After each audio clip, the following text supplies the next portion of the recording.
तो drama serial रथ के आने वाले एपिसोड में आप लोग देखने वाले हैं, जिसमें ये ड्रामा बहुत ही इंटरेस्टिंग बन चुका है। यहाँ पर दोस्तों आहिस्ता आहिस्ता करके सालार को भी अपने माँ बाप की सारी हकीकत मालूम हो जाएगी कि मेरी माँ को मारने वाला मैं नहीं बल्कि मेरे माँ बाप ही थे, जिसने सारी ज़िंदगी ये सच मुझसे छुपा के रखा। क्योंकि दोस्तों ईमान के आने के बाद सालार बहुत ही मजबूत इंसान बन जाता है और आहिस्ता आहिस्ता करके सारे करतूतों के बारे में मालूम हो जाता है कि मेरे माँ बाप मेरे ही दुश्मन हैं। बस जिंदगी भर मुझे यही सिखाते रहे कि तुम कुछ नहीं कर सकते। दोस्तों ईमान के आने के बाद सालार अपने माँ बाप से भी बदला लेता है और उनसे सवाल करता है कि आप लोगों ने आखिरकार ऐसा क्यों किया। वहीं दूसरी तरफ दोस्तों आप ये भी देखेंगे कि सालार के माँ बाप बहुत परेशान होंगे, खासकर शैला तो बहुत परेशान हो जाती है क्योंकि उसे ऐसा लगने लगता है कि अब सारी प्रॉपर्टी हमारे हाथों से जाने लग रही है। हमें ऐसा लग रहा है कि अब सारी प्रॉपर्टी ईमान के नाम हो जाएगी, क्योंकि जब से वो लड़की आई है सालार का बिहेवियर चेंज हो गया है। वहीं दोस्तों आखिरकार कामरान भी बोल पड़ता है और कहता है ऐसा मैं होने नहीं दूंगा। जब तक मैं जिंदा हूँ इन दोनों को मैं इस घर में रहने नहीं दूंगा और मैंने तो इन दोनों का बंदोबस्त भी कर दिया है।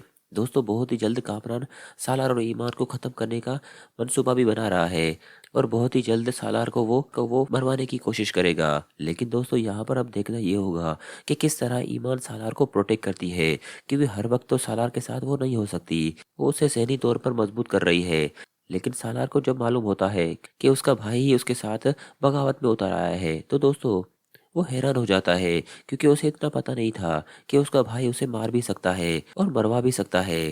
क्योंकि उसने तो यही समझा था कि ये बस पैसों के पीछे है, ये मारने मराने का काम मेरे भाई का नहीं हो सकता। लेकिन दोस्तों यहाँ पर जब उसे मालूम होता है तो उसे बहुत अफसोस होगा।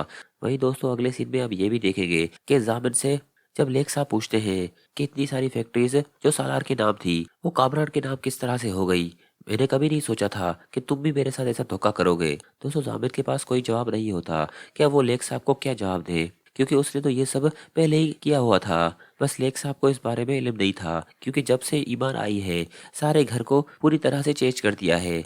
खासकर सालार और लेख साहब को तो उसने पूरा चेंज कर दिया है और लेख साहब के सामने भी आहिस्ता आहिस्ता करके शैला और जामिन की हकीकत सामने आ चुकी है कि किस तरह से इतने सालों में वो उसे लूट रहे थे। दोस्तों बहुत ही जल्द ये ड्रामा अब खत्म होने को है, क्योंकि दोस्तों लेख साहब तो फिलहाल चले गए हैं, लेकिन जब वो जामिन से इस तरह के सवालात करेंगे तो वो वापस आएंगे और जामिन से और बाकी की प्रॉपर्टी छीन लेंगे, उसे एक फूटी कौड़ी भी नहीं देंगे।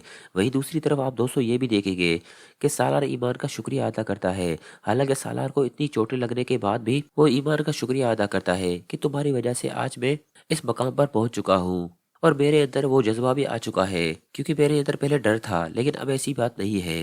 दोस्तों यहाँ पर ईमान कहती है ऐसी कोई बात नहीं है, ये सब तुम्हारी मेहनत है और तुमने ये सब कुछ किया है। मैं तो बस तुम्हारा एक हौसला बनी खड़ी रही, क्योंकि मुझे मालूम था तुम एक बहादुर इंसान हो, ये सब कर सकते हो, लेकिन बस किसी की डर की वजह से तुमने ये सब नहीं किया।